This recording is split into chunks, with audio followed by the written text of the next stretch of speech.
మా కడప భాషలోనే మాట్లాడతారేబ్బా, నాకు నైస్గా మాట్లాడేది రాదు. మా కడప భాషలోనే మాడతా.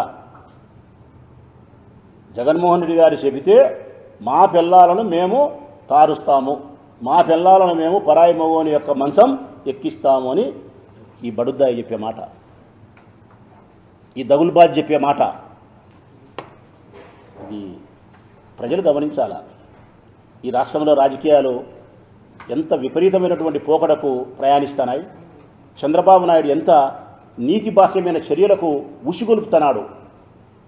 కేవలం జగన్మోహన్ రెడ్డి యొక్క ప్రతిపాదనను పక్కదోవ పట్టించేదానికోసం, మావిగాననే ప్రతిపాదనను పక్కదోవ పట్టించేదానికోసం ఈ మాటలు మాట్లాడిస్తాడు.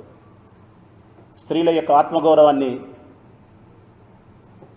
వాళ్ళు ఏమనుకుంటున్నారంటే, ప్రజలారా, ఇది వైఎస్ఆర్ కాంగ్రెస్ పార్టీకి సంబంధించినటువంటి ఒక పార్టీకి సంబంధించిన, లేకపోతే ఒక పార్టీకి సంబంధించిన మహిళల యొక్క ఆత్మగౌరవాన్ని వంచడం, అవమానపరచడం అని అనుకుంటున్నారు. కాదు, ఇది ఒక పార్టీకి సంబంధించినటువంటి అవమానం కాదు. ఇది యావత్ ఆంధ్రప్రదేశ్ రాష్ట్రంలో ఉన్న మహిళలందరికీ సంబంధించినటువంటి వ్యవహారం. ఇది అందరి మహిళల యొక్క ఆత్మగౌరవాన్ని అవమానపరచడమే.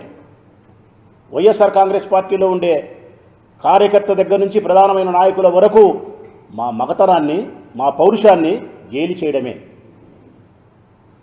నేను అడుగుతా ఉన్నా రాధాకృష్ణ గారిని, నీకు భార్య ఉంది,